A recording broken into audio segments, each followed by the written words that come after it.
Hello, Assalamu alaikum, class 9 students. Hope you all fine by the grace of Allah Almighty. Welcome back to my channel. I am Isha Ajmal. Today we start our physics chapter number 1. Our chapter number 1 name is Physical Quantities and Measurements. हम इसके introduction की तरफ चलते हैं. Introduction में इसका इतना कुछ भी नहीं है. साइंस की डेफिनेशन है. साइंस की डेफिनेशन क्या है? The knowledge gain through observation. वो इल्म जो हमें ऑब्जर्वेशन और एक्सपेरिमेंट से मिलता है उसको हम कहते हैं साइंस. साइंस दो लफ्ज़ों से मिलकर बना है. साइंटिया मतलब साइंस लतीन वर्ड से निकला है, लतीनी ज़बान से निकला है साइंटिया, जिसका मीनिंग है नॉलेज. ठीक है, साइंटिया का मीन्स है नॉलेज, यानी साइंस हमारे पास इल्म में आता है कि साइंस का मतलब क्या है? इल्म. 18th सेंचुरी में हमारे पास कुछ ऑब्जेक्ट थे. उनको एक सिंगल सब्जेक्ट में स्टडी किया गया जो कि नेचुरल फिलोसफी था. नेचुरल फिलोसफी को आगे दो ब्रांचेस में डिवाइड किया गया. First is biological science and second is physical science.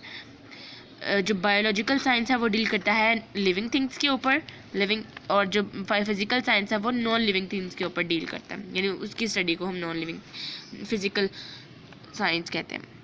ठीक है, नेक्स्ट है हमारे पास इंट्रोडक्शन ऑफ फिजिक्स. आपने सिर्फ इसमें फिजिक्स की डेफिनेशन करनी है, बाकी ये इंपॉर्टेंट नहीं है.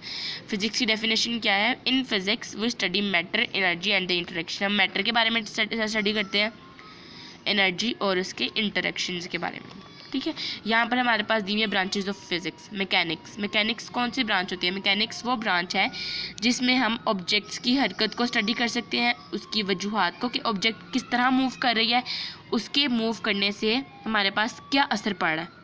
यानी कि हमने ऑब्जेक्ट की हरकत, यानी किसी भी चीज़ की जो मूवमेंट है हमने वो बतानी है कि वो कैसी है. फिर हमने कॉजेज़ बताने हैं कि उसकी वजह क्या है, उसकी ऐसी मूवमेंट की वजह क्या है. और नेक्स्ट में बताना है कि उस मूवमेंट के बाद हमारे ऑब्जेक्ट पर क्या इफ़ेक्ट हो रहा है. ठीक है, नेक्स्ट है हमारे पास हीट में हम हीट की नेचर को स्टडी करते हैं. हम ये स्टडी करते हैं कि जो एनर्जी है वो हीट जो है वो किस तरह ट्रांसफ़र करती है.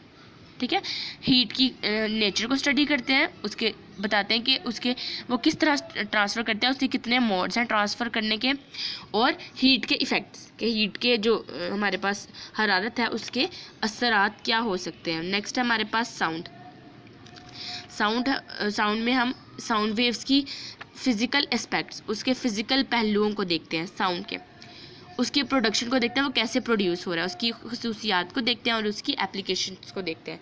नेक्स्ट है हमारे पास light optics. It is a study of physical aspect of light. इसमें हम लाइट के फिज़िकल पहलुओं को स्टडी करते हैं, लाइट के, उसकी प्रॉपर्टीज़ की खसूसियात को, उसके काम को, और उसकी ऑप्टिकल इंस्ट्रूमेंट, जो इंस्ट्रूमेंट यूज़ हो रहे हैं. नेक्स्ट है हमारे पास इलेक्ट्रिसिटी एंड मैग्नेटिज्म. इलेक्ट्रिसिटी और मैग्नेटिज्म क्या होते हैं? ये स्टडी होती है चार्जेस की. चार्जेस चाहे रेस्ट पे हों या फिर वो हरकत करें या इन मूवमेंट हों, उसके इफ़ेक्ट्स कि उसका क्या इफ़ेक्ट होता है और उसका रिलेशनशिप. हमने इसलिए स्टडी करना था इलेक्ट्रिसिटी मैग्नेटिज्म में कि चार्जेस रेस्ट पे हैं या मोशन में, उसके असरात हमने देखने होते हैं और उसका रिलेशनशिप बताना होता है मैग्नेटिज्म के साथ. यानी इलेक्ट्रिसिटी का मैग्नेटिज्म के साथ रिलेशन बताना होता है, और हमने ये बताना था कि चार्जेस रेस्ट पे हैं या मोशन पे हैं और उसके इफ़ेक्ट्स. नेक्स्ट हमारे पास एटॉमिक फिज़िक्स किसे कहते हैं? जिसमें हम एटम का स्ट्रक्चर, जैसे हम शुरू से पढ़ते आ रहे हैं कि एटम का स्ट्रक्चर कुछ इस तरह से है, जिसमें ये इलेक्ट्रॉन्स पाए जाते हैं इस तरह से. ठीक है, यहाँ पे इलेक्ट्रॉन है, प्रोटॉन है, यहाँ पे लिखा जाता है. इस तरह का जो एटम होता है उसका स्ट्रक्चर, हम एटम के स्ट्रक्चर के बारे में स्टडी करते हैं और उसकी प्रॉपर्टीज़ के बारे में. ये हमारे पास आता है एटॉमिक फिज़िक्स. न्यूक्लियर फिज़िक्स, इसमें हम क्या करते हैं? इसमें हम न्यूक्लियर का वर्ड बेसिकली न्यूक्लियर से निकला है, यहाँ पे न्यूक्लियर का वर्ड यूज़ हो भी रहा है. इट डील विद प्रॉपर्टी, हमने बिहेवियर का बताना है कि उसका रवैया कैसा है, मतलब न्यूक्लियर का रवैया कैसा है, उसकी प्रॉपर्टीज़ क्या है, यानी उसकी खसूसियात क्या हैं, और हमने बताना है कि उसके अंदर कैसे ज़र्रात पाए जाते हैं. पहली बात हमने उसके ज़रात के बारे में बताना है, खसूसियात के बारे में और उसके रवैये के बारे में. Properties, behaviour and particles. Plasma physics में हम आयनिक स्टेट, प्लाज्मा फिज़िक्स बेसिकली हमारे पास फोर्थ स्टेट ऑफ मैटर है. सॉलिड, लिक्विड और गैस तो हम शुरू से पढ़ते आ रहे हैं. हमारे पास फोर्थ स्टेट है प्लाज्मा फिज़िक्स, जो कि लेटेस्ट ही इंट्रोड्यूस करवाई है. प्लाज्मा फिजिक्स में हम आयोनिक स्टेट ऑफ मैटर की, मतलब आयोनिक स्टेट प्लाज्मा को ही कहा गया है कि जो प्लाज्मा है, यहाँ पे प्लाज्मा की दो बातें बताई गई हैं कि ये आयनिक है और दूसरी ये फोर्थ स्टेट ऑफ मैटर। ठीक है, ये आयनिक और फोर्थ स्टेट ऑफ मैटर है। हमने इस प्लाज्मा के फोर्थ स्टेट ऑफ मैटर की प्रोडक्शन कि वो किस तरह प्रोड्यूस होती है और उसकी प्रॉपर्टीज और उसकी खसूसियात बतानी है, तो ये होती है हमारे पास प्लाज्मा फिजिक्स। नेक्स्ट है हमारे पास जियोफिजिक्स। जियोफिजिक्स हमने अर्थ के इंटरनल स्ट्रक्चर के बारे में स्टडी करना होता है, यानी एक अर्थ आपने इस तरह पढ़ लिया होगा, ये अर्थ होता है, और हमने अब इसकी इंटरनल स्ट्रक्चर के बारे में पता लगाना है कि इसका अंदरूनी जो है स्ट्रक्चर है वो कैसा होता है। ये हमारे पास ब्रांचेज ऑफ फिजिक्स हैं, ये लॉन्ग में भी इंपॉर्टेंट है और शॉर्ट में भी एज ए डेफिनेशन पूछ ली जाती हैं। नेक्स्ट अपने उस पर चलते हैं टॉपिक पे, हमारे पास है फिजिकल क्वांटिटीज़। हमारे पास वो क्वांटिटीज़ फिजिकल क्वांटिटीज़ होती हैं जिसको हम मेजर कर सकते हैं। अब हम किन को मेजर कर सकते हैं? लेंथ को, हम उसको लेंथ को जो है मीटर में मेजर कर सकते हैं। नेक्स्ट हम मैस है हमारे पास, हम मैस को किलोग्राम्स में मेजर कर सकते हैं। टाइम है, टाइम को हम सेकंड में मेजर कर सकते हैं। और टेम्परेचर होता है केल्विन। ठीक है, वो क्वांटिटी जिनको हम मेजर कर सकें। All measurable quantities are called physical quantities. अब फिजिकल क्वांटिटीज़ की दो कैरेक्टरिस्टिक्स होती हैं, एक उसका न्यूमेरिकल मैग्नीट्यूड और दूसरा उसका यूनिट। जैसे कि अब मैं आपको एज ए एग्जांपल बताती हूँ कि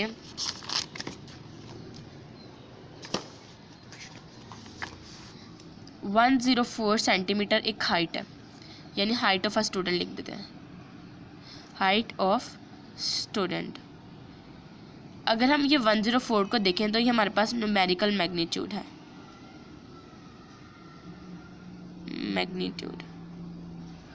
और जो सेंटीमीटर है ये इसका यूनिट है जिसमें हम इसको मेजर कर रहे हैं। हम इसको लेंथ, ये हमारी बेसिकली लेंथ है, हमें सेंटीमीटर से पता चल रहा है कि ये एक हमारे पास लेंथ है। तो ये इसी तरह न्यूमेरिकल मैग्नीट्यूड और उसका यूनिट है, दो कैरेक्टरिस्टिक्स होती हैं। अब फिजिकल क्वांटिटीज़ के आगे दो होती है टाइप्स, आपको अगली क्वांटिटीज़ भी कह सकते हैं। एक होती है base quantities and second is derived quantities. Base quantities वो 7 क्वांटिटीज़ जो कि दूसरी जो क्वांटिटीज़ होती है उसकी बेस होती हैं। ठीक है, उसकी बुनियाद, बेस को कहते हैं बुनियाद। वो 7 फिजिकल क्वांटिटीज़ जिनकी जो दूसरी क्वांटिटीज़ की बेस होती हैं। जैसे अगर हम ऐसे लेंथ को हम मीटर में मेजर करते हैं। ठीक है, ये सारी length, mass, time, electric current, temperature, intensity of light and amount of substance. ठीक है, ये सारी जो है इनको दूसरी जो क्वांटिटीज़ में भी यूज़ कर सकते हैं, जो कि ये बुनियाद है, बेस है, हम इसीलिए इनको कहते हैं बेस क्वांटिटीज़। नेक्स्ट हमारे पास डिराइव्ड क्वांटिटीज़, वो क्वांटिटीज़ जो कि बेस क्वांटिटीज़ के तौर पर एक्सप्रेस की जाती हैं। वो फिजिकल क्वांटिटीज़, मतलब derived quantity basically physical quantity है जिसको हम वो क्वांटिटी जिसको हम बेस क्वांटिटीज़ में मेजर कर सकें। एक्सप्रेस करना है, जाहिर करना, जाहिर का वर्ड। ठीक है, डिराइव्ड क्वांटिटीज़ का मतलब बेस क्वांटिटीज़ को जाहिर करना ही डिराइव्ड क्वांटिटीज़ कहलाता है। अब इंटरनेशनल सिस्टम ऑफ यूनिट, अब मैं आपको इसकी पूरी डिस्क्रिप्शन ये बताती हूँ कि 1960 में ना एक कॉन्फ्रेंस हुई थी पेरिस में। वो एक पूरी जनरल कॉन्फ्रेंस थी जो कि वर्ल्ड वाइड जी मैं कॉन्फ्रेंस हुई थी 1960 में पेरिस में, जो कि एक वर्ल्ड वाइड थी, यानी वर्ल्ड वाइड के जो साइंटिस्ट थे वो बैठे थे। उन्होंने फिर क्या इंट्रोड्यूस करवाया था, इंटरनेशनल सिस्टम ऑफ यूनिट्स, यानी यूनिट्स का एक इंटरनेशनल बैनुल अक़वामी सिस्टम उन्होंने इंट्रोड्यूस करवाया था। और हम उसको बेसिकली कहते हैं एसआई यूनिट, कि हमारे पास एसआई यूनिट क्या, हम किसी भी चीज़ का एसआई यूनिट देखते हैं कि एसआई यूनिट क्या होता है। नेक्स्ट इसमें हम एग्जांपल इस तरह इसलिए लेते हैं कि अगर हम एक शॉप पे जाएं, हम उनसे ना शुगर कहते हैं कि हमने 1 किलोग्राम शुगर लेनी है। अब हम उनसे ये तो नहीं कहते कि हमें एक मीटर हमें शुगर दे दो, और यानी हम उसको एक स्पेसिफिक चीज़ बताते हैं कि हम किलोग्राम, 1 किलो हमें चीनी दे दो। उन्हें भी समझ आ जाती है और हमें भी समझ आ जाती है। हमें ऐसे यूनिट से ये बताने में आसानी होती है कि हमें क्या क्या चीज़ चाहिए और कितने क्वांटिटी में चीज़ चाहिए। नेक्स्ट हमारे पास बेस यूनिट्स, वो यूनिट्स जो कि बेस क्वांटिटीज़ को डिस्क्राइब करें। हमारे पास बेस क्वांटिटीज़ क्या थी, वो फिजिकल क्वांटिटीज़ जो दूसरी क्वांटिटीज़ को, यानी दूसरी फिजिकल क्वांटिटीज़ को बेस, उसकी एक बेस के तौर पर यूज़ होती हैं। हम इस ये क्वांटिटी, बेस क्वांटिटीज़ को डिस्क्राइब करने के लिए यूनिट्स यूज़ होते हैं। हर बेस क्वांटिटी का हर बेस क्वांटिटी का एक अलग ऐसा यूनिट होता है। ये टेबल वेरी वेरी इम्पोर्टेंट, इसमें से MCQs बनता है। नेक्स्ट है हमारे पास डिराइव्ड यूनिट्स, वो यूनिट्स जो डिराइव्ड क्वांटिटीज़ को मेजर करने में इस्तेमाल हो, यानी डिराइव्ड क्वांटिटीज़ को मेजर करने के लिए डिराइव्ड यूनिट्स इस्तेमाल किए जाते हैं। ये ऐसे यूनिट्स होते हैं डिराइव्ड यूनिट। ये सारी इसकी एग्जांपल आगे दी हुई है, आप एक बार रीड आउट कर लीजिएगा। ये इसका टेबल भी बहुत इंपॉर्टेंट है MCQs के लिहाज से। और ये जो मैंने आपको ये सारा पढ़ाया है, ये सारा शॉर्ट के लिहाज से इंपॉर्टेंट है। ये सारा शॉर्ट में पूछ लिया जाता है। डिफरेंशिएट, डिफरेंस आ जाता है इनका, और describe international system of units, फिर आप इसकी एग्जांपल लिख लें। और आप ये मैंने आपको जो बताया है, ये जनरल कॉन्फ्रेंस लिखेंगे, कब हुई थी और किस लिए हुई थी, कौन कौन आया था, सब लिख लें। यहाँ तक हमारा आज का टॉपिक था। नेक्स्ट मैं प्रीफिक्सेस पढ़ाऊँगी इंशाल्लाह, और साइंटिफिक नोटेशन वगैरह। तो ये था हमारा आज का टॉपिक। और मैं आपको यहाँ पे एक बात बताती चलूँ कि अब मैं आपको इस तरह नहीं पढ़ाऊँगी, मैं आपको वाइट बोर्ड पे पढ़ाऊँगी। जल्द मैं वाइट बोर्ड के साथ अपनी वीडियो लेकर हाजिर होंगी। Till then stay safe, stay blessed.